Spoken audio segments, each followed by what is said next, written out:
दोस्तों 14 अगस्त की सुबह अचानक से एक घर में सुबह सुबह चीखने की आवाज़ें आने लगती हैं। जब चीखने की आवाज़ें आती हैं, आस पड़ोस के लोग आते हैं। पूरा गांव एक तरीके से इकट्ठा हो जाता है और जब उस घर के अंदर लोग एंट्री लेते हैं तो हर कोई देख के हैरान रह जाता है। दरअसल इस घर के अंदर जो इस घर का मुखिया है, जिसका नाम तेजेंद्र है, उसकी किसी ने गला काट के हत्या कर दी थी। जब गांव वाले ये पूरा मामला देखते हैं, परिवार को रोते बिलखते देखते हैं, उसके बाद उसी में से कोई व्यक्ति पुलिस को फ़ोन कर देता है। दोस्तों जब पुलिस को फ़ोन किया जाता है, पुलिस जब मौके पर पहुंचती है, उसके बाद में जो ये घटना का पूरा खुलासा होता है, यकीनन दोस्तों आप लोग भी जब इस कहानी को सुनेंगे तो आप भी दंग रह जाएंगे। तो नमस्कार दोस्तों, मैं जेपी पाल, भोजपुरी, उत्तर प्रदेश जिला जौनपुर से। ये जो कहानी सुनाने जा रहा हूँ आपको, ये है उत्तर प्रदेश की। दरअसल यहाँ पे एक परिवार रहता है। इस परिवार के अंदर तेजेंद्र और उसकी पत्नी मिथिलेश और एक पोती है और इसके बेटी की बहू है, और वो लोग बाहर काम करते हैं। 13 अगस्त शाम को परिवार एक ही साथ बैठ के सब खाना खाते हैं, और उसके बाद में ये जो तेजेंद्र है अपनी पोती को लेकर बाहर लेटने के लिए चला जाता है, क्योंकि उस समय वहाँ पे लाइट नहीं आ रही थी। गर्मी से बचने के लिए तेजेंद्र ने सोचा कि हम लोग अब बाहर सो जाएंगे और ये दोनों जो महिलाएं हैं ये लोग अंदर सो जाएंगे। और उसके बाद में दोस्तों ये लड़की जो इसके साथ सोई थी, छोटी बच्ची, जब ये सुबह को देखती है तो इसके हाथ पर कुछ ऐसा लगा था, गीला गीला सा। वो दरअसल इसके दादाजी का खून था। और जब दादाजी की तरफ देखते हैं तो उसके उनके गले पे किसी ने धारदार हथियार से मार दिया था और उनकी मौत हो चुकी थी। और छोटी बच्ची ये देखती है, चीखने चिल्लाने लगती है, और बात घर के अंदर तक जब पहुंचती है आवाज़, तो घर के अंदर से सब लोग बाहर आते हैं और उस शव को देखते हैं तो सब लोग दंग रह जाते हैं। सोचते हैं कि कौन किया, कैसे किया ये।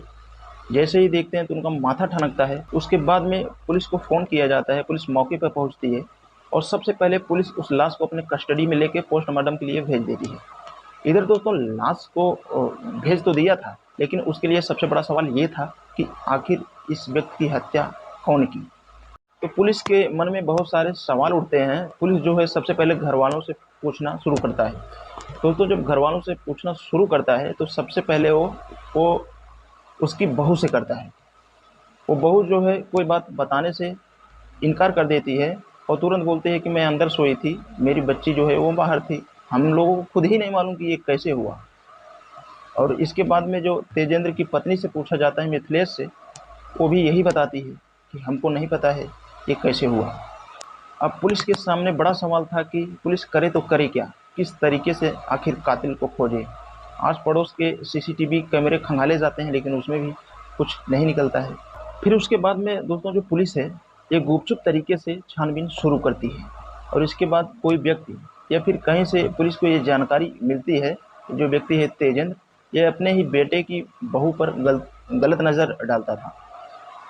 और जब पुलिस ये बात सुनती है तो वो कहीं न कहीं उसको ऐसा लगने लगता है कि इन्हीं लोगों का हाथ है। तो इसलिए पुलिस वापस घर आती है, उन लोगों से पूछताछ करती है और पता लगाती है कि तुम्हारा जो बेटा है वो कहाँ रहता है। तो ये कहीं न कहीं बेटा बाहर रहता है, लेकिन कई बार कुछ क्राइम की घटनाओं में ऐसा भी होता है कि जो व्यक्ति है बाहर रहता है, रात में आके हत्या करके और फिर भाग जाता है। ये पुलिस को अच्छे तरीके से ये सब मालूम था।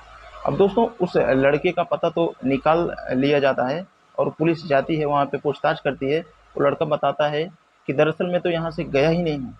उसके बाद में जब पुलिस उसके मोबाइल के लोकेशन को जांच करती है, पुलिस को पूरा शक हो जाता है कि जो हत्या की गई है ये घर के किसी व्यक्ति ने ही किया है, क्योंकि ना तो कोई फोर्स और ना ही किसी की सीसीटीवी कैमरे में भी नज़र आया, ना ही किसी ने देखा भी है। इसके बाद पुलिस उन दोनों महिलाओं से पूछना शुरू कर देती है। पहले उसके बहू से पूछना शुरू करते हैं। लड़की जो जवाब देती है, उसके बाद में जो महिला है तेजेंद्र की पत्नी मिथिलेश, उससे पूछताछ करते हैं। जो मिथिलेश रहती है वो कहीं न कहीं अपने बयान को बदल रही थी, तो पुलिस पकड़ लेता है कि कुछ ना कुछ साजिश इसमें इसी की है। उसको उठाती है और पुलिस थाने लेके जाती है। उससे लेडीज़ पुलिस सख्ती के साथ में जब पेश आती है, तो ये कहानी जो है पूरा जो बताती है, आप सुनेंगे तो हैरान रह जाएँगे। मिथिलेश बताती है कि ये जो तेजेंद्र है ये गुस्सैल टाइप का आदमी है, और जो ये तेजेंद्र था ये कहीं न कहीं घर में लड़ाई तो करता ही था, लेकिन उसी बीच में तेजेंद्र अपने बहू के ऊपर गलत नज़रों से देखता था। और इस बात को लेकर घर में कई बार लड़ाई होती थी। 13 अगस्त की रात इसी के बारे में लड़ाई हुई थी। इसके बाद में जब लड़ाई बंद हो जाती है तो ये जो तेजेंद्र रहता है बाहर सोने के लिए जाता है। तो मैंने भी कहीं न कहीं ठान लिया था कि ये परिवार से खेल रहा है और इसके साथ में ऐसा ही व्यवहार करना ठीक है, क्योंकि हमारे समाज में जो बदनामी हो रही है इसका अंत करना यही चीज़ मतलब ठीक रहेगा। और इसकी वजह से ये जो महिला है ये अंदर जाती है और वहीं पर एक फावड़ा रखा हुआ होता है और उस फावड़े को घर के अंदर ही धार लगाती है महिला।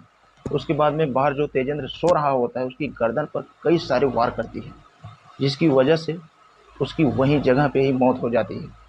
जब पुलिस ये पूरी बयान सुनती है और लोग जो सुनते हैं सब हैरान रह जाते हैं। तो दोस्तों पुलिस उस महिला को अपने कस्टडी में लेके उसको फ़ौरन जेल भेज देती है।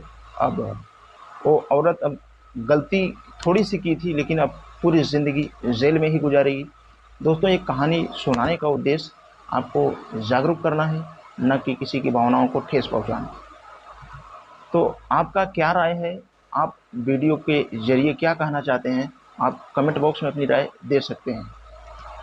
और जाते-जाते बस इतना कहना चाहूँगा, अगर ये हमारा वीडियो आप पहली बार देख रहे हैं तो हमारे चैनल को सब्सक्राइब करके बेल का आइकन ऑल पे ज़रूर प्रेस करें, ताकि मैं कोई भी वीडियो लेके आऊँ तो आप तक आसानी से मिल सके। तो आज के लिए बस इतना ही, मिलते हैं किसी नेक्स्ट स्टोरी के साथ।